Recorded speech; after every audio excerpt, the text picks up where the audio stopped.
Seorang yang memiliki anak berkebutuhan khusus, rata-rata mayoritas kebanyakan dari mereka adalah memiliki misalnya intolerance terhadap makanan-makanan tertentu yang bisa menyebabkan pencernaan mereka itu lebih mudah atau lebih sensitif terjadi gangguan gitu ya.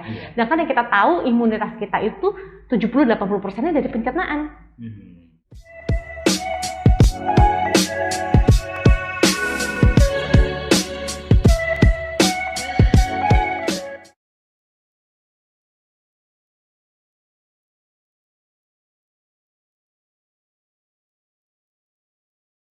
Halo sahabat YPAC Jakarta, jumpa lagi dengan channel Bincang Seru.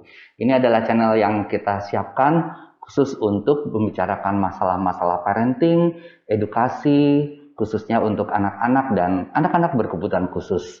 Nah, saluran ngobrol berbagai informasi tentang masalah-masalah keluarga ini menjadi saluran alternatif buat kita semua tentunya ya.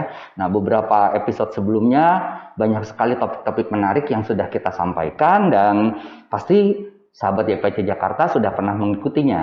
Nah, bersama kita kali ini sudah hadir seorang narasumber yang luar biasa. Saya bahagia sekali bisa mengajak beliau untuk bertemu dan kita perkenalkan beliau sekarang. Sudah hadir bersama kita pada hari ini. Selamat siang Dr. Grace. Selamat siang Pak Agus. Saya boleh baca ya. Namanya takut salah. Dr. Grace Hananta. Ya, Certified Hypnotherapy. Dr. Grace ini juga Holistic Nutrition Coach ya dok ya.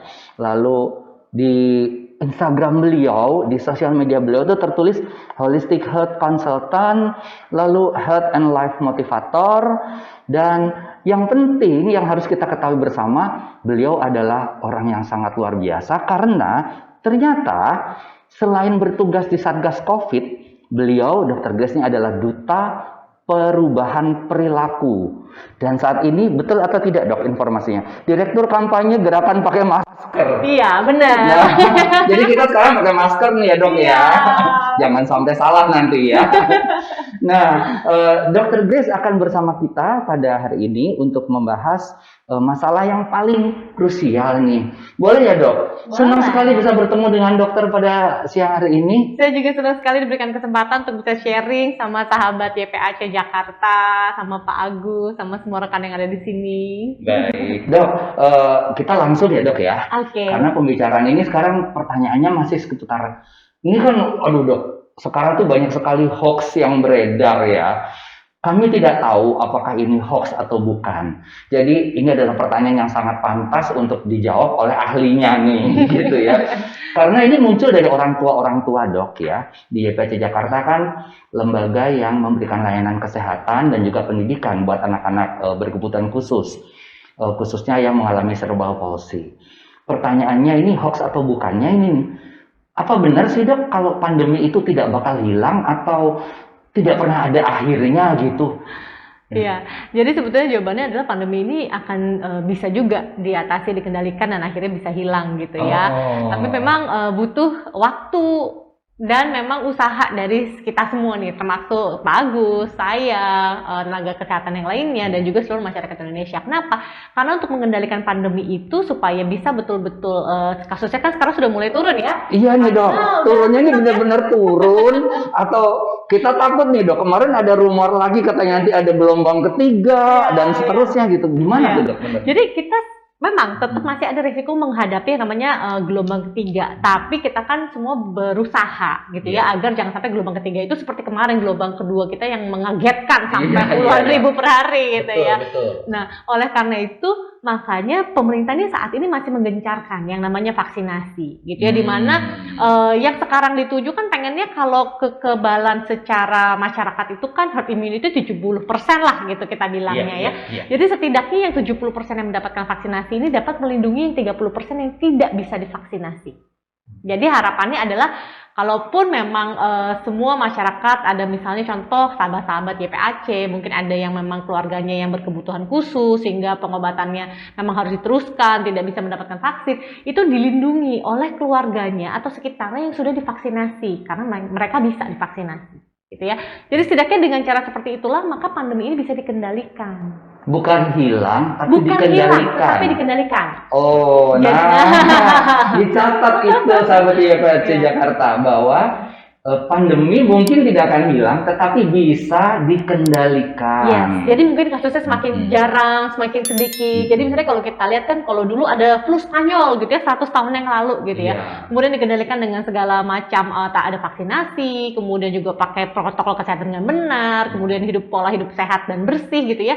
Sehingga kan akhirnya kasusnya itu mulai menurun. Walaupun kita tahu nih, misalnya virus flu bermutasi sampai sekarang kan masih ada flu. Oh Ya iya, kan? iya. Nah, virus corona ini kan Banyak juga banget loh flu, Dok. iya. Anak saya pernah loh kena flu Singapura. Saya juga nggak tahu ada tetangga dekat loh Singapura tapi punya flu khusus ya. Iya. Jadi setidaknya, kalaupun misalnya virus corona ini yang dari dulu memang sudah ada dan sekarang bermutasi menjadi lebih ganas, lebih mudah menular kepada manusia, kemudian terjadi perburukan cepat gitu ya, itu bisa diatasi sehingga kasusnya itu turun, dia tidak lagi bermutasi. Jadi gini, kalau kasus kenapa sih kok kita tiba-tiba kedatangan virus Delta, mutasi Delta? Itu kan misalnya asal muasalnya dari India, negara India yang populasinya tiba-tiba meledak kasus aktif positifnya ya. Iya. Nah, kemudian dari kasus yang banyak, dia akan melahirkan mutasi yang baru. Sehingga lahirnya virus Delta. Nah, kalau di Indonesia ini bisa ditahan, dikendalikan, ya pakai masker dengan benar, hidup bersih, sehat, vaksinasi, maka kita bisa menekan yang tadi namanya mutasi. Nah, seandainya memang ada mutasi-mutasi dari negara lain, setidaknya kalau kita punya protokol kesehatan dan vaksinasi, kita masih bisa lebih melindungi. Akhirnya lama-lama makin jarang. Paling hanya beberapa kasus saja, tapi tidak lagi dibilang sebagai sebuah pandemik. Karena kalau pandemik kan seperti satu dunia juga merasakan Serem loh, hal yang sama gitu kan. Takut loh. Iya, jadi Saya sempat takut juga tuh mau keluar rumah. bener. Tapi setidaknya kita bisa dibilang bukan lagi bersahabat ya, tapi kita hidup berdampingan. Saya Gitu ya. takut itu. Bukan bersahabat, tetapi hidup berdampingan. Betul. Jadi gimana Oke. caranya kita tahu untuk bahwa kita menghadapi sesuatu yang nyata. Yang nyata adalah virus. Bahwa itu virus bisa menginfeksi kita bahkan sekitar kita. Sehingga sesuatu walaupun tidak kasat mata ya, tapi memang nyata terjadi, maka kita harus tahu bagaimana cara proteksinya. Yaitu tadi dengan hal-hal yang memang harus betul-betul kita ingat bersama dan semangati bersama lingkungan kita untuk melakukan hal yang sama. Protokol kesehatan lagi. Makanya saya duta perubahan perilaku Satgas nih sama gerakan pakai masker. Karena masker melindungi kita dari luar, vaksin melindungi dari dalam, dan juga kesehatan imunitas kita tadi, daya tahan tubuh dengan pola hidup bersih dan sehat gitu Pak. Oke, waduh dokter, penjelasannya luar biasa menariknya nih dok. Tapi ada pertanyaan lagi nih dok sebenarnya, hoax atau bukan juga nih.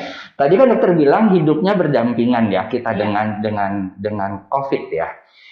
Dengan COVID atau dengan apa sih sebutannya? COVID ya? Dengan COVID. Dengan COVID ya, betul ya. Dengan corona gitu ya. Nah dok, kalau begitu vaksinnya tuh bakal diulang terus seumur hidup dong? Iya, jadi pembicaraan seperti ini makanya kan ada booster, kemudian nanti akan ada misalnya titernya turun, kemudian divaksinasi lagi sama seperti kita vaksinasi sebelumnya, vaksinasi hepatitis, ya. Iya. Kemudian kita juga kalau vaksinasi flu itu kadang diulang setahun sekali, gitu. Jadi akan ada wacana juga bahwa kita melihat bahwa si vaksin corona ini akan juga bisa diulangi setahun sekali misalnya, atau kita perlukan pada saat kita akan pergi ke negara-negara yang memang masih banyak nih kasus COVID-nya misalnya seperti itu. Jadi masih ada kemungkinan diulang kembali. Masih ada kemungkinan. Nah kalau yang kemarin nih dok kan belum semua, bahkan ada yang baru vaksin pertama nih gitu. Apakah memang kita tuh oleh pemerintah bakal diberikan vaksin, memang ada booster untuk semua? Karena setahu saya sekarang boosternya baru untuk tenaga kesehatan ya. Betul Pak Agus. Jadi memang kan vaksin pertama itu mungkin maksudnya satu set yang pertama ya. Jadi 2 kali vaksin sudah selesai gitu ya. Jadi nanti boosternya mungkin bisa entah kapan kalau ada didistribusikan oleh pemerintah. Tapi kenapa kok nakes dulu? Karena kan kita yang paling sering ketemu dengan masyarakat, sering ketemu pasien seperti itu ya. Maka booster itu menjadi satu hal yang prioritas sebagai tenaga kesehatan. Tetapi untuk masyarakat juga bakal dapat atau enggak ya, nanti kita tunggu saja nih gitu ya, karena distribusi merata ke seluruh berdoa ya ke seluruh Indonesia aja belum selesai gitu ya. Bahkan sekarang kita nanti mau ke umur 6 sampai 11 tahun di awal tahun 2022. Wah, dicatat nih sampai di Jakarta. Jadi ada info bahwa memang tahun depan mungkin lah ya, tahun depan ini awal kita akan ada vaksin untuk anak-anak kita yang berusia 6 sampai 12 tahun. Oh, sampai 11 tahun. Yang sekarang 12 tahun ke atas ya, sudah ya.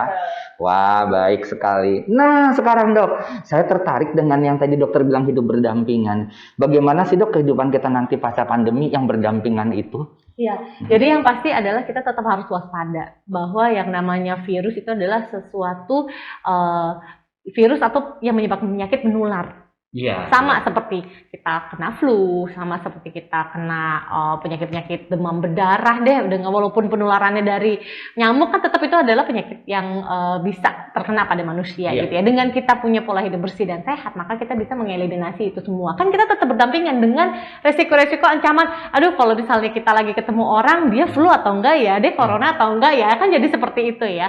Tapi setidaknya tadi, kalau misalnya kita tahu apa yang harus kita lakukan, kita menjaga kesehatan kita dengan baik, imunitas kita, maka niscaya kalau kita bertemu dengan orang, kita misalnya harus lepas masker ya, dengan jaga jarak yang tepat, itu tetap bisa jaga kesehatan kita. Makanya tidak membuat kita tuh jadinya nggak ngapa-ngapain gitu loh Pak. Kalau kita berdampingan kan jadi setidaknya produktivitas kita yang sebelumnya sudah ada di masa sebelum ada pandemi itu tetap bisa kita jalankan dengan baik, walaupun kita tahu resiko itu kan masih ada di sekitar kita gitu. Jadi tetap bersama-sama. Begitu rumit nggak sih dok sebetulnya kalau mau menerapkan hidup yang berdampingan tadi? Karena pertanyaan ini muncul pada orang tua. Ketika orang tua, ya kami kebetulan IPAC Jakarta adalah salah satu lembaga yang memberikan layanan kesehatan dan pendidikan buat anak-anak dengan kondisi disabilitas.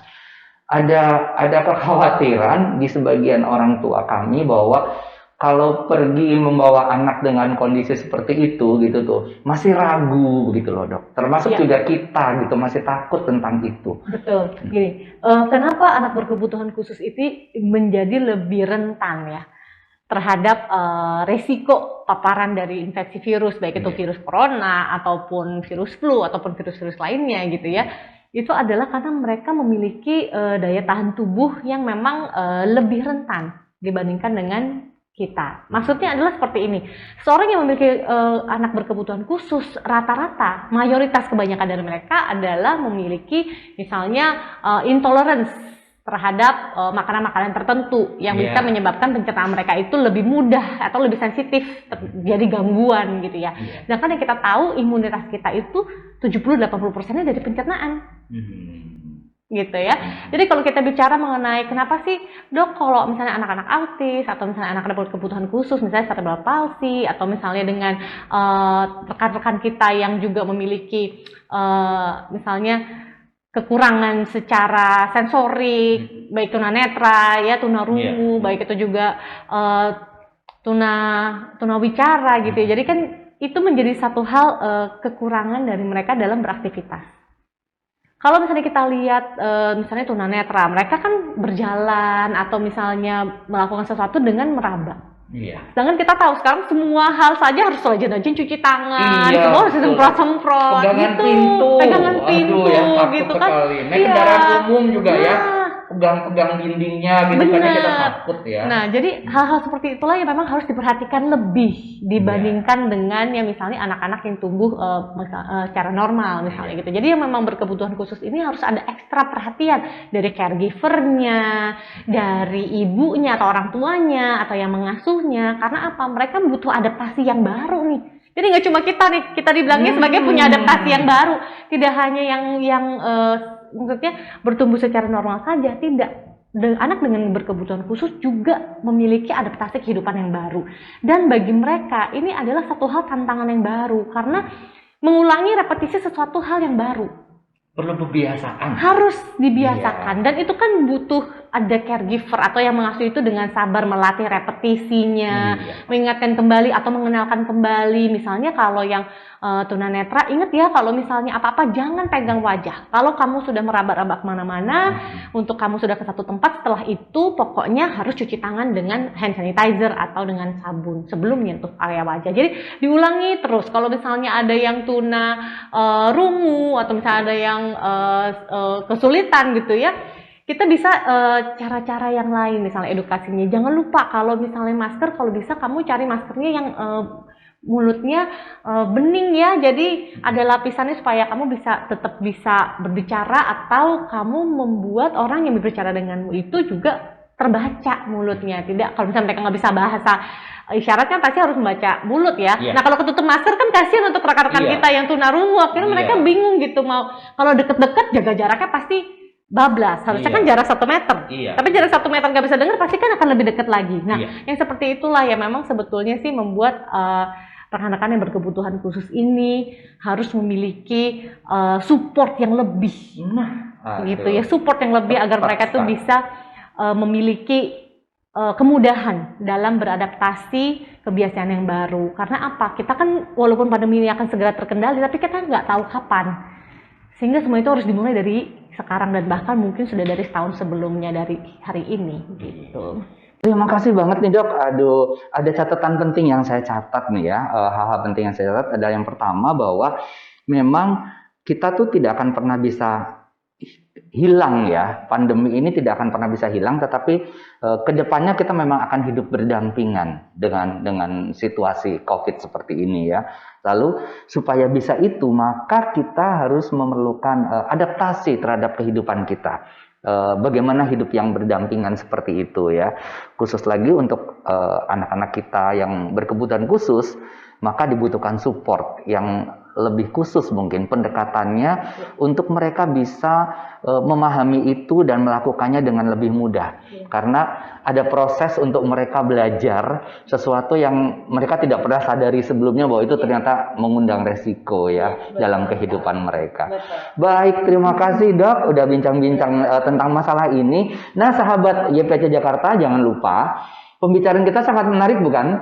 Jadi kalau kalian merasa tertarik atau suka, jangan lupa berikan like, lalu ketik loncengnya, subscribe-nya sudah pasti ya. Kalau yang belum subscribe, silahkan di-subscribe. Nanti kita akan bisa mendapatkan informasi-informasi berikutnya yang akan kita sampaikan kepada rekan-rekan semuanya.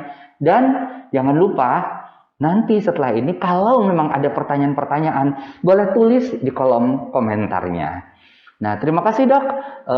Kita akan menyampaikan informasi ini dan ini menjadi sesuatu yang menarik buat semuanya, buat sahabat YPC Jakarta dan buat semua yang mendengarkan channel Bincang Seru. Sampai jumpa.